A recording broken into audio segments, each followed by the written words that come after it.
Hello, everyone, and welcome to the Dreams Unlimited Travel Podcast. My name is John Magi, and I will be your host. And in this episode, we're going to be talking about Disney Cruise Line itineraries that were released just a few weeks ago, actually. And these are for the summer of 2018. I'm joined at the table by our panel of experts, agent consultant for Dreams Unlimited Travel, Tracy Heinrichs. Hi, everyone. Client Services Manager for Dreams Unlimited Travel, Kevin Close. Howdy.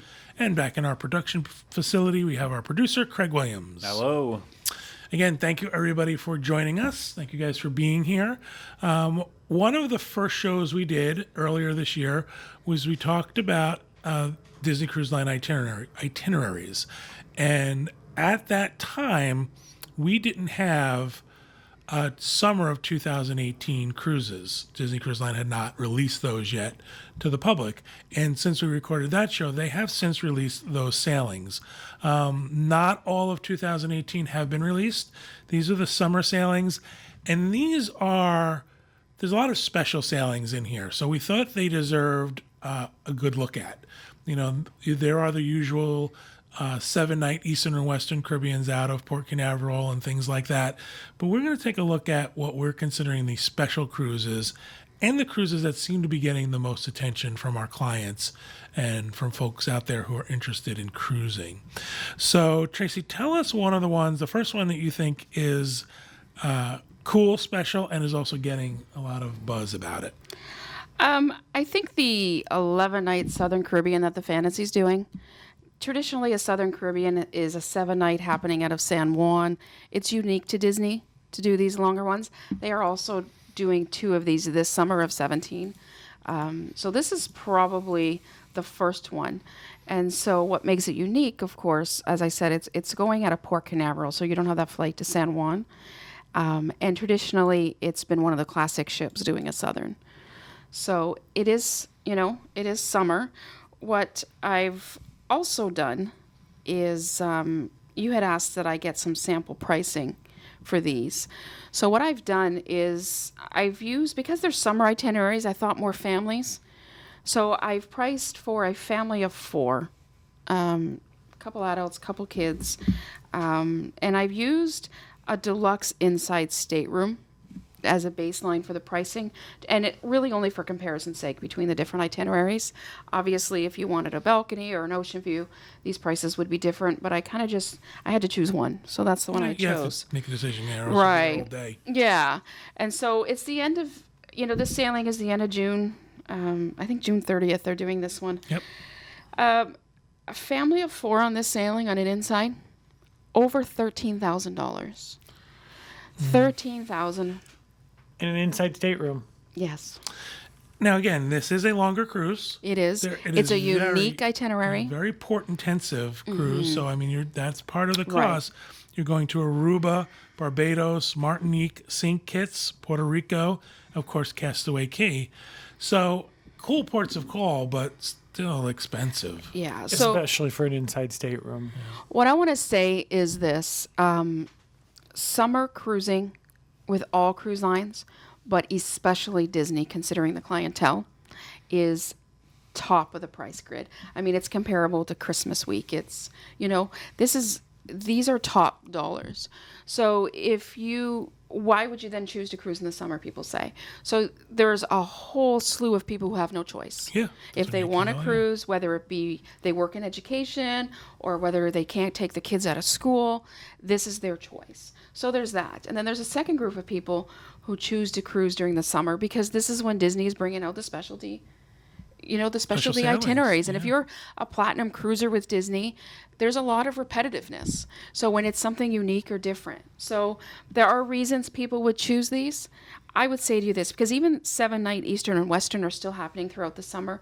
But again, you're paying a lot more for these than you're paying during the rest of the year. So if you don't have to cruise in summer, don't.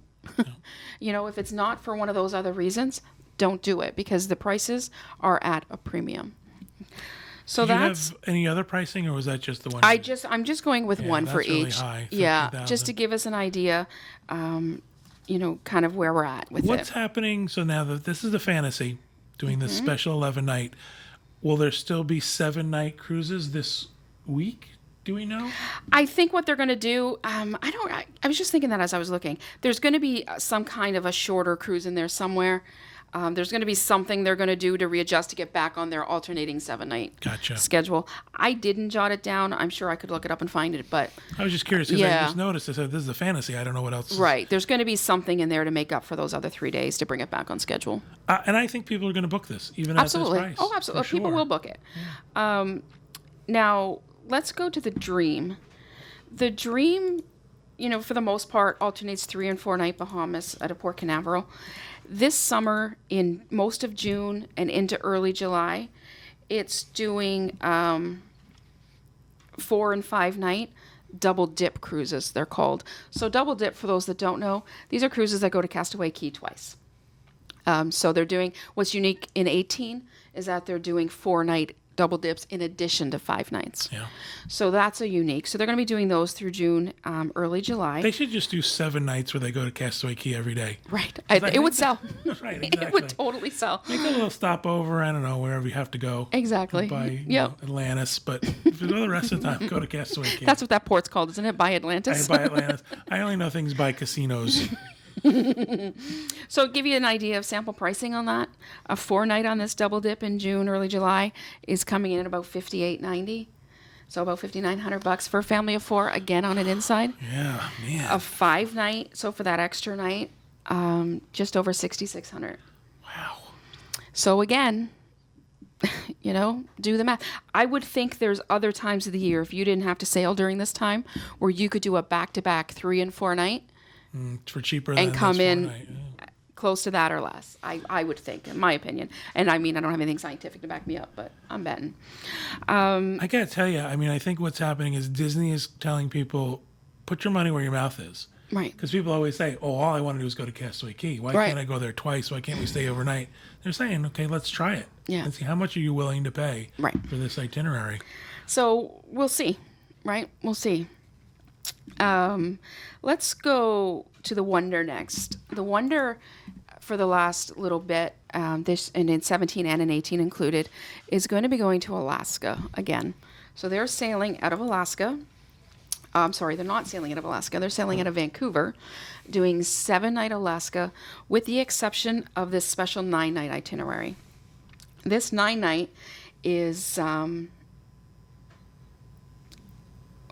Yeah. totally just lost my train of thought about that. You stop talking. You Yeah, just- you just witnessed. It wasn't me. You're buffering right now. Just Right. Wait for it to refresh. right. Okay. So what the 9-night is doing, it's added a couple things. So it's doing Icy Strait, like it's doing Icy Strait as an additional port, and it's visiting the Hubbard Glacier, which would be of extreme interest to Craig's father, who's very He's a interested. Hubbard Glacier aficionado. He is. He's very interested in seeing the Hubbard Glacier. So with that, it's 2 extra stops, and it's unique because Alaska tends to be 7-night round trip where you just get into the tip. So you're doing Seattle or Vancouver 7-night round trip, or kind of the 7-night one-ways where you might be leaving from Seattle or Vancouver and ending in Alaska. So this is a little bit of, something extra. A 9-night for that family of 4 is coming in just under $10,500. Again, in an inside. To give you an idea, a 7-night is about $8,200, $8,250.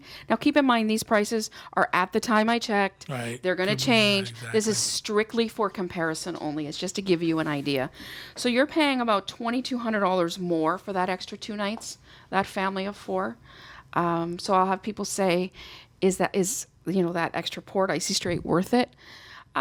Maybe it is to people who have been to Alaska a few times and looking for something different.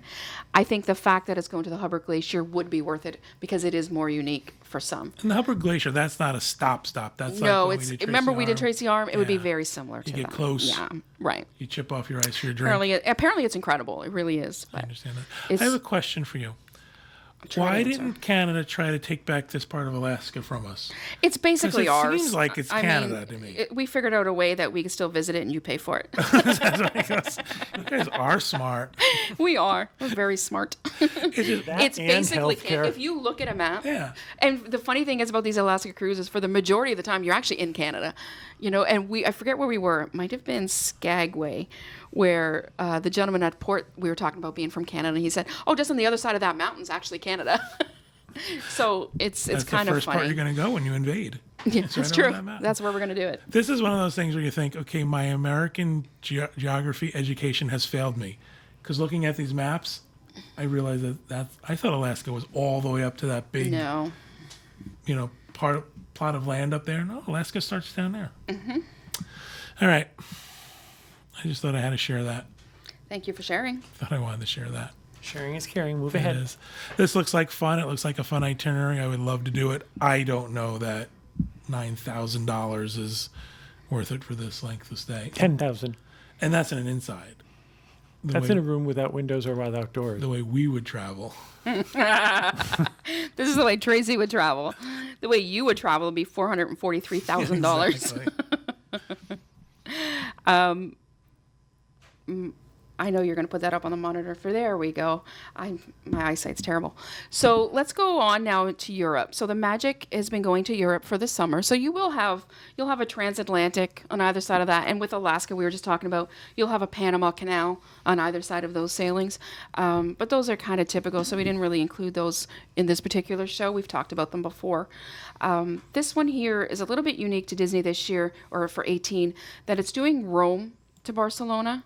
So as opposed to just, it's very common to do round trip Barcelona. Usually out of Barcelona or out Right. of Villefranche or something like that. They're going to Milan, which is new for Disney next year. And so as you can see from this itinerary, Again, that's one of those things where you're going to Rome, but you're going to Civitavecchia. Right. You're going to Milan, but you're going to Genoa. So it's Right. not, you can't park in Yeah. Rome. In Milan, I mean. Milan and Rome are not on the coast. Exactly. But Yeah. still, that's cool. So if you look at this itinerary, what I like about it is very port intensive. So, you've only got one sea day. You're getting to visit a lot of different places. So I think this is a good We one. liked Milan. You've also, you've done Cannes as well, right?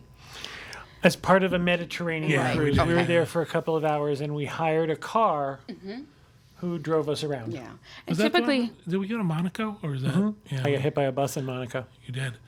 We drove on the track for the Monaco Grand Prix. Remember, our car went actually on because they were setting up the stanchions for the track.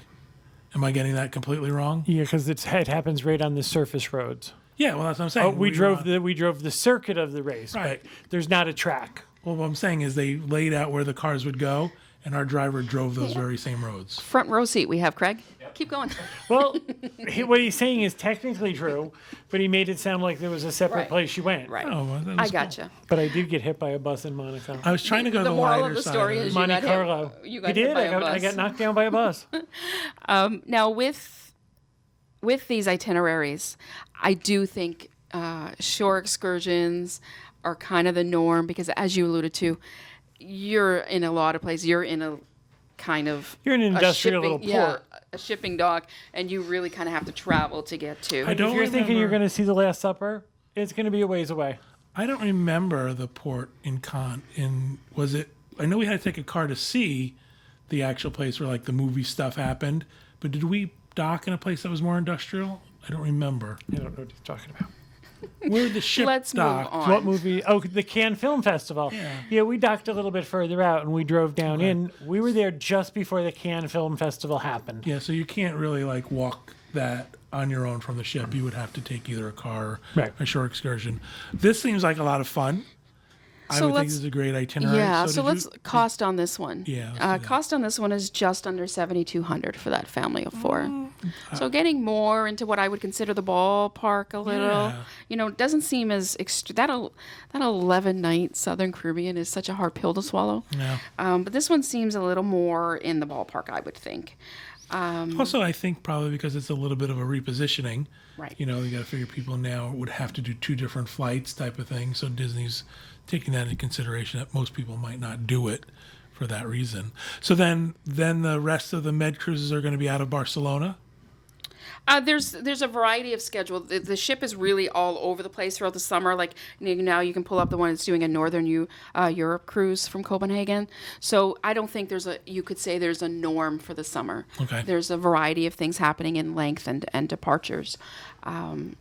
So you've got, And this is all the magic.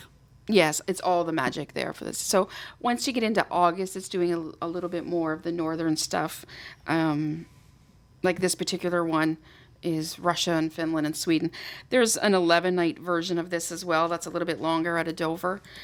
These, I think there's going to be differing opinions on cruises to Russia, and it'll be interesting to see if the political climate affects, the travel part of that. I know there are some people who would choose not to support that in any way. Some people who would, but maybe skip those ports. Stay on the Obviously, ship.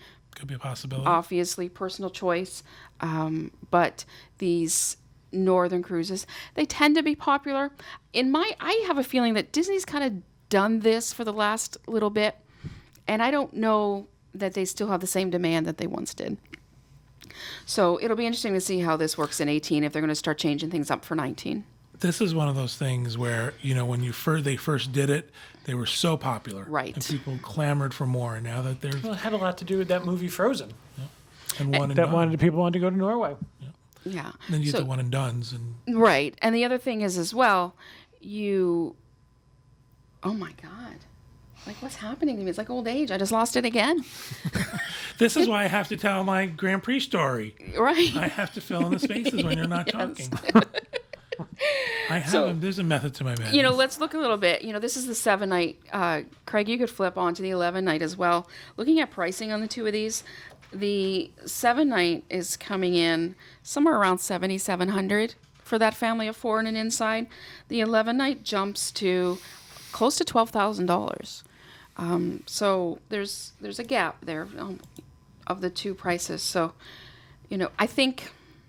I don't know. I think maybe Disney's gone to the well a little bit too many times with these itineraries. It may even be as simple as they agreed to so many years. I don't know what their agreement is with certain ports, and that's why they're continuing to do it. It'll be interesting to see what happens. We also talked about this on other shows about cruise lines, but we also talked about it a little bit with the package show, is that people get excited about stuff and they book it. Yeah. So, oh my gosh, look at this cruise. This cruise looks so great. I'm going to go ahead and I'm going to book it and I'm going to hold our stateroom. And then as time gets a little bit closer, you really can't afford it. Yeah. It sounded like a great trip, but now look at the logistics of having this done. So then people wind up canceling these cruises and they're not as full as Disney would hope. Let's switch over to one of the Norwegian fjord cruises. There's a 7-night coming on the end of August. This one is doing, the Norway. I think it has a stop in Copenhagen as well. Mm-hmm. These are really the Norwegian cruises are becoming popular, even with other cruise lines. I'm noticing, and they're getting a lot of attention. This part of the world, and to me, this is fascinating. I would love to do like one of these for sure. Yeah. And again, round trip out of Dover, England, so it makes it a little bit easier for a family to fly in and out. So what's happening on this one? You'll notice the price dropping. We're looking at about $5,800 to do this for a family of 4. It's a bargain. Sort of. It sounds like it after all the other prices. It's also the end of August. It's August 26th. Yeah. So while where I'm from, school doesn't go back to after Labor Day, this is still, there's a lot of areas where school is already back at this point. Or people are getting ready for school. Right. And so this, I think the timing of this is probably more indicative of the price than necessarily the itinerary. And then bring up another one, Craig. There's another one there. We have the British Isles. In 17, they're doing a longer British Isles. But next year, they're doing on September 2nd a 7-night British Isles. And the pricing on that's not coming in too bad. It's coming in about $5,200 for that family of 4. I know I have a lot of couples doing that one. That one had a lot of all the summer itineraries. I think that was the one that had the most interest for a lot of my clients. You got 2 stops in Ireland and Mm-hmm. a stop in Scotland. So that's kind of cool. And what's unique about it being 7 nights, often a British Isles is 11, 12-night cruise. And for those who don't have that kind of time to invest in a cruise, it's also September 2nd. So again, probably not going to work for all families and all kids. If you really wanted to work it out, you could do that August 26th Norwegian Yeah, cruise. do it back-to-back. That would be interesting. Really? Really, for the price of what you're looking at some of these other ones to do. Hint, hint, hint. I think I hear hint dropping. What do we know about, and I'm going to get people at home are going to scream at me. What do we know about the schools in the UK? Are they on the same schedule we are? So are their kids going back to school early September? Sure. Well, if you and Kevin could have another argument, I could Google it. If you could entertain the people. It wasn't a argument? separate track. It's the streets of Monaco and Monte Carlo. All right. You weren't hit by a bus. I was hit by a buzz. I was. You were. I was there. I know. I saw it. I got knocked down. So I was just wondering if maybe that some of these might be timed for the region, and not so much an American audience. I'm guessing it's like here where it varies a lot. Like I pulled up a school calendar. It's taken me, it's basically showing me every month of the year. I wonder if they have year-round school. There's a lot of areas with year-round school now where they get blocks of time off. I know we were talking about going to that where I'm from, where, you would go to school for so many months, maybe have 2-week or a month blocks off more often throughout the year. I don't know. So all of our UK listeners, Right, they're all That young. are yelling Screaming at their- this the Why computer. don't you know when my kids go to school? sorry. What do we think is going to happen with these new ships? Are we thinking that Disney is just going to plop a ship down in Europe, and that's going to be? It's possible. I think the new ships, we're going to see the new ships do the, The Orient, Asia. I think they're going to take over what the Dream and Fantasy are doing now, because those are the moneymaker. Those are the, the quick. And we'll see those the are Dream and the Fantasy go. I think we'll other see places. and I think the problem you're going to have with the Dream and Fantasy, and we see it with other cruise lines, they're going to be limited about where they can put these ships. So Might see one out on the West Coast. yeah, Doing Mexican Riviera. you might. You can see the Magic and Wonder doing something like that. It may be time that they decide they're going to put one of the ships down in Miami, Fort Lauderdale area full time, I think we're as going to see opposed them to go to part of the Asia. year. You think Asia? Yeah, I could see it for part of the year. Surfacing doing- sort of the Asian parks, Mm-hmm. perhaps? Maybe, yeah. So it'll be interesting. All of the I other don't think- cruises are, Royal Caribbean is bumping up their Asian cruises. Yeah. Celebrity is bumping up their Asian I cruises. don't think they could send the Dream and Fantasy to do that. I don't know that the ports would allow a ship of that size, but I could certainly see them doing that, sending one of the classic ships. I've not been there, so I don't know how Say big one of the the ports plastic ships? Classic. Wow, that is cheaply made. Wow. The plastic ships. Now he's turning on me too. are. All right, now you argue with them. I'll Google stuff. So this is what I want to say. These summer prices, it's a hard pill to swallow sometimes, and I'm finding it more and more with my clients. They're just, and a lot of my repeat platinum cruisers are just saying we just can't. Or there's some who are still loyal to it and they do it on a regular basis. So it's where you're at. I understand if you're not there anymore. It's a hard pill to swallow, I think. A couple suggestions I'll make for you. I'm noticing this year, if you're still thinking about summer of 17 and you haven't made plans, you're flexible, you're looking at last minute, maybe wait it out. Maybe see what they're doing last minute. Are there going to be guarantee rates? The 10 and 11 night Southern Caribbean that the Fantasy's doing this year in 17, they still have quite a bit of availability. There's 10 and 11 night Norwegian Fjord cruises this year in 17 that still have what looks to be quite a bit of availability.